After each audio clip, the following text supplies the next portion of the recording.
네, 오늘 교회력에 따른 말씀입니다. 오늘 또 디모데전서 2장입니다. 오늘 설교 본문이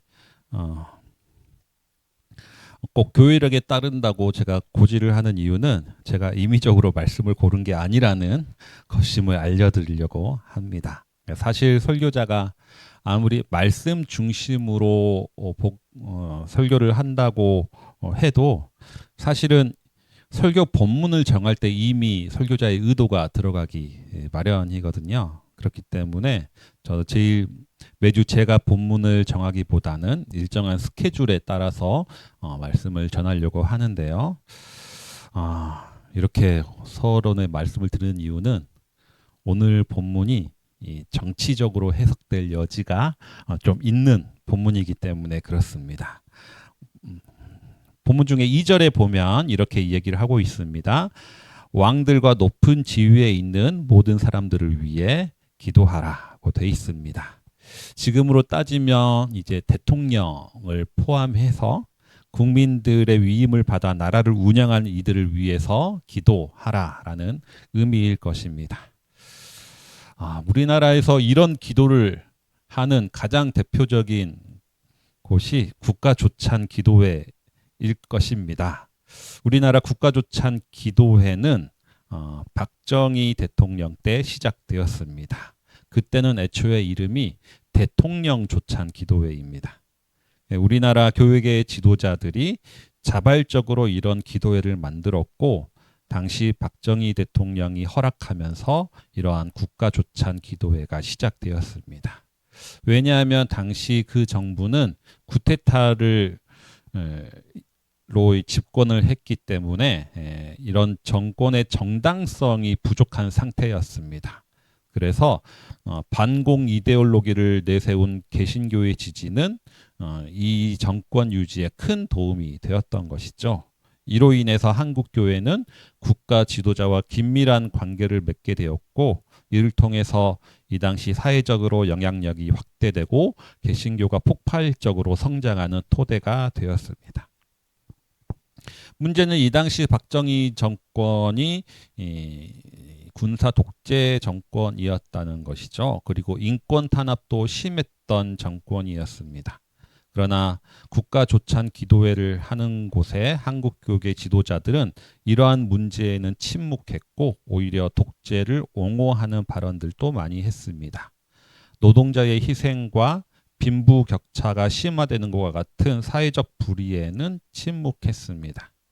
뿐만 아니라 그 당시 경제 성장을 최우선으로 여기는 그 정부의 기조에 발맞추어서 개신교는 번영신학을 통해서 정부 정책을 신앙적으로 해석해주고 옹호될 수 있는 토대를 마련했습니다. 가난하고 소외된 자를 향한 사랑과 섬김이라고 하는 예수님의 가르침에는 역행하는 듯한 모습을 보였던 것이죠. 특히 최근에는 이런 국가조찬 기도회의 실체가 드러나는 사건들이 많이 밝혀지고 있습니다. 국가조찬 기도회의 회장과 부회장이 모두 뇌물을 주면서 부정청탁했다는 수사를 받고 있는 거죠. 이로 인해서 한국 교회가 사회적 신뢰도를 상실하는 결정적인 근거가 되고 있습니다. 그렇다면 왜 유독 우리나라에서 그리고 개신교에서만 이런 기도회를 하느냐? 애초에 이러한 기도회를 갖는 다른 종교는 없거든요. 우리 개신교만 하고 있습니다. 근데 그 뒷받침이 되는 말씀이 바로 오늘 읽은 본문이라고 할 수가 있겠습니다. 2절에서 왕들과 높은 지위에 있는 사람들을 위해 기도하십시오 라고 사도 바울이 권면하고 있는 것이죠. 오늘 읽은 말씀은 디모데전서입니다. 전통적으로 사도 바울이 디모데에게 쓴 편지라고 알려져 있습니다. 특히 디모데는 당시 어린 나이에 에베소 교회를 담임하고 있었기 때문에 사도 바울은 이러한 디모데에게 목회라는 것은 어떻게 해야 되는 것인가 하는 것을 알려주는 지침서가 디모데 전서입니다. 그래서 목회 서신으로 분류가 되는 거죠. 일단 바울은 디모데에게 다짜고짜 그냥 왕들과 지도자를 위해서 기도하라고 말하지 않습니다. 일단 1절에 보면 모든 사람을 위해서 기도하라라고 권유하고 있습니다. 모든 사람을 위해 기도하고 그리고 나서 2절에서 특히 왕과 높은 지위에 있는 모든 사람을 위해서 기도하라라고 덧붙이고 있습니다. 그러니까 아랫사람을 위해서는 기도하지 말고 높은 지위에 있는 모든 사람들을 위해서만 기도하라라는 뜻이 아닙니다. 모든 사람을 위해서 기도하되 특히 왕과 지도자들을 강조하고 있는 것이죠. 아니 모든 사람을 위해 기도하라고 했으면 됐지 굳이 이렇게 덧붙일 필요가 있느냐, 굳이 콕 찍어서 왕과 지도자를 위해서 다시 기도하라라고 강조하는 이유는 뭘까? 왜냐하면 디모데가 이들을 위해서 기도하지 않을 것을 알기 때문입니다. 이 당시 로마의 황제는 네로죠. 네로는 당시 있었던 로마 대화제의 책임을 기독교인들에게 물어서 기독교를 잔인하게 박해했던 인물입니다. 바울 자신도 네로에 의해서 죽임당한 것으로 전승되고 있습니다. 로마 황제가 아니더라도 이 당시의 관리들, 총독이나 군대 지휘관들도 당시 로마 시민이 아니라면 다 식민지 백성으로서 박해하는 처지였습니다. 그렇기 때문에 바들은 이들을 위해서 기도하라라고 권면하고 있는 것이죠. 이는 어쩌면 예수님이 마태복음 5장에서 산상수훈에서 하신 말씀과 같습니다. 예수님은 뭐라고 말씀하셨느냐?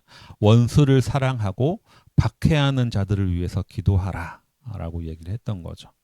그래서 왕과 지도자들을 위해서 기도하라는 말은 박해하는 자들을 위해서 기도하라라는 예수님의 말씀과 유사하다고 볼 수가 있습니다.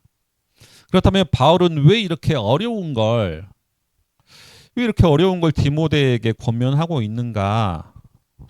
바울은 계속해서 설명합니다. 뭐라고 설명하느냐? 우리가 경건하고 품위 있게 그리고 조용하고 평화로운 생활을 하기 위해서다. 우리가 이렇게 살기 위해서 왕과 지도자들을 위해서 기도하라 라고 이야기하는 거죠. 이 바울의 대답을 보면 국가조찬 기도회는 폐지하면 안 될 것 같습니다. 대통령을 위해서 기도하고 그 대가로 기독교는 안정과 번영과 평화를 누렸으니까 이게 사도 바울의 말 그대로 한 거 아니겠습니까? 황제를 위해서 기도하고 그 대가로 우리는 조용하고 평화로운 생활을 누리자라는 의미로 읽을 수 있을 것 같습니다. 그런데 그 뒤를 계속해서 읽어보면 그 뜻이 아니라는 걸 알 수가 있는 거죠. 그 이유는 무엇입니까? 사도 바울이 중보자로서 예를 드는 사람이 바로 예수님이기 때문입니다. 예수님은 어떤 사람입니까? 하나님과 사람 사이의 중보자인데 어떻게 중보를 하셨느냐? 모든 사람을 위해서 자기를 대속물로 내줌으로써 온전한 중보를 하셨던 겁니다. 그러니까 예수님처럼 중보한다는 것은 뭐냐? 내가 평안함을 누리기 위해서 거래를 한다거나 아첨을 하라는 뜻이 아니라는 거죠. 예. 2013년도 12월에 고려대학교에서 한 대자보가 붙었습니다. 안녕들 하십니까? 로 시작되는 이 대자보는 당시 철도 노동자가 해고당하고 국정원이 대선 개입의 의혹이 불거지고 밀양 송전탑 건설로 인해서 주민이 음독 자살을 하고 있는 이 시대에 여러분은 안녕들 하십니까? 라는 질문을 던졌던 대자보였습니다. 그리고 이 대자보를 읽은 우리의 대답은 안녕하지 못하다 일 것입니다. 이 대자보가 큰 사회적 반향을 일으키면서 전국의 대학교와 고등학교와 아파트 단지 심지어 지하철역에도 이런 안녕들 하십니까로 시작되는 대자보를 붙이는 사회운동이 일어났었습니다. 이 대자보를 통해서 우리가 알 수 있는 것은 무엇입니까? 나의 안녕, 나의 평화, 나의 평화는 단순히 나만 누린다고 해서 누릴 수 있는 것이 아니라 이 사회 전체의 안녕과 연결되어 있다라는 것입니다. 그렇기 때문에 사도 바울은 왕과 지도자들을 위해서 기도하라라고 이야기를 하는 거죠. 왜냐하면 그들이 국가를 올바로 다스릴 때 우리가 경건하고 품위 있게 조용하고 평화로운 생활을 할 수 있기 때문입니다. 나라에 억울한 사람들이 넘쳐나면 우리는 평화로울 수가 없습니다. 나라의 인간의 존엄성이 거부당하는 일들이 사회 곳곳에서 일어나면 우리는 나 혼자 편안하다고 해서 품위를 지킬 수가 없는 거죠. 부정과 비리를 저지르는 이들이 승승장구하는 이 사회 시스템에서는 우리는 조용하게 있을 수가 없습니다.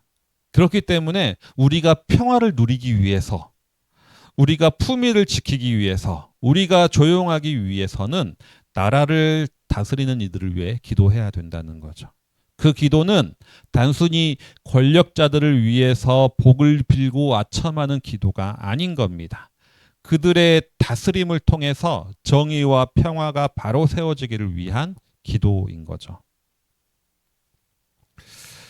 야, 일단 여기까지는 오케이입니다. 네, 권력자들을 위해서 기도하는 게 백성들을 위함이다. 네, 여기까지는 이해가 됩니다. 하지만 그럼에도 우리 안에 갖게 되는 꺼림칙한 마음들이 있습니다. 그래도 그렇지. 어떻게 악한 황제를 위해서 기도하라고 권면할 수 있느냐인 거죠. 여기서 우리가 오해하기 쉬운 거는 황제를 위해서 기도하라는 것은 체제에 순응하라는 뜻이 아니라는 겁니다. 체제 순응적인 사고를 말하는 것이 아닙니다. 오히려 황제를 위해 기도하는 것은 체제 전복적인 사고입니다. 그 이유는 무엇입니까? 로마 황제를 위해서 기도한다는 것 자체가 로마 황제도 결국은 하나님의 통치 아래 있음을 고백하는 것이기 때문입니다. 자신들의 황제가 신이라고 생각하는 로마인들은 황제를 위해 기도할 필요가 없죠. 황제를 위해서 기도하는 것이 아니라 황제에게 기도하는 겁니다. 황제를 위해 기도한다는 것 자체가 이미 황제보다 더 크고 위대하신 분이 있다라는 고백이 바탕이 되어 있기 때문입니다.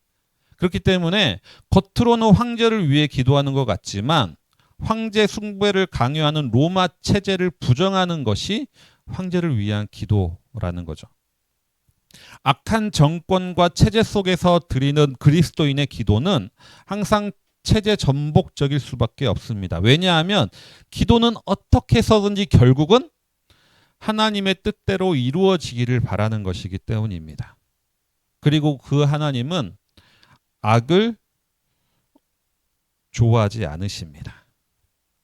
국가조찬 기도회가 기도가 아니라 로비인 이유는 하나님을 향한 것이 아니라 대통령에게 보이기 위함이기 때문인 거죠.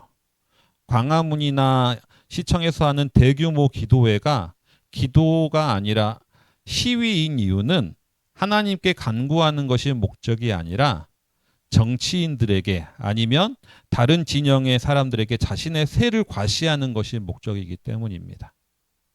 우리가 악한 정권 속에 있더라도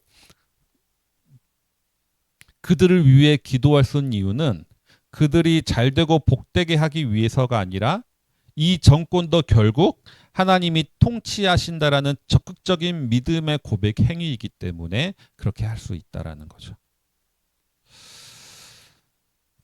예. 그런데 마지막으로 한 가지가 더 있습니다. 우리가 권력자들을 위해서 왕과 지도자를 위해서 기도해야 하는 이유가 하나 더 있는데 아마 이게 제일 받아들이기 어려운 게 아닐까 싶은데 4절에서 바울은 말합니다. 하나님은 모든 사람이 다 구원을 얻고 진리를 알게 되기를 원하신다 라고 말합니다. 쉽게 말해서 그 수많은 기독교인을 학살했던 로마 황제도 하나님은 구원을 얻고 진리를 알게 되기를 원하신다라는 겁니다. 그렇기 때문에 원수를 사랑하고 박해하는 자들을 위해 기도하라는 말씀인 거죠. 그 사람이 구원을 얻고 진리를 알게 되기 위해서 기도하라는 겁니다. 우리들의 머릿속에 떠오르는 나를 박해하는 그 직장 상사를 위해서 원수 또 어떤 사람은 전직 대통령일 수도 있고 어떤 사람은 현직일 수도 있고 하지만 하나님은 그 사람도 구원하시기를 원하신다라는 겁니다. 사실 우리는 이러한 권면을 하는 바울보다는 우리의 마음은 구약의 요나와 더 가까울 때가 많이 있습니다. 하나님이 니느웨를 용서하고 재앙을 내리지 않자 요나는 분노를 했죠. 우리는 그 분노가 너무나 잘 이해가 됩니다. 저는 이해가 됩니다. 특히 지금과 같이 양극화가 심화되고 있는 이 시대에 하나님이 악인도 멸망하지는 원치 않으신다. 하나님은 악인이라도 구원하기를 원하신다라는 말씀은 왠지 무시하고 모른 척하고 싶은 말씀이기도 합니다. 하지만 우리는 그럼에도 불구하고 궁극적으로 이러한 하나님의 뜻에 순종해야 하는 거죠. 그리고 우리가 이 하나님의 마음으로 상대를 볼 수 있을 때 우리가 살아가는 이 극단적인 대립과 갈등의 터널의 끝이 보이기 시작하게 될 것입니다. 하나님은 우리가 모든 사람을 위해서 기도하기를 원하십니다. 어렵지만 이러한 마음을 품기로 다짐하며 주님의 길 걸어가시는 모든 성도님들 되시기 바랍니다. 주신 말씀 기억하시면서 내일을 바라오며 기도, 침묵으로 함께 기도하겠습니다.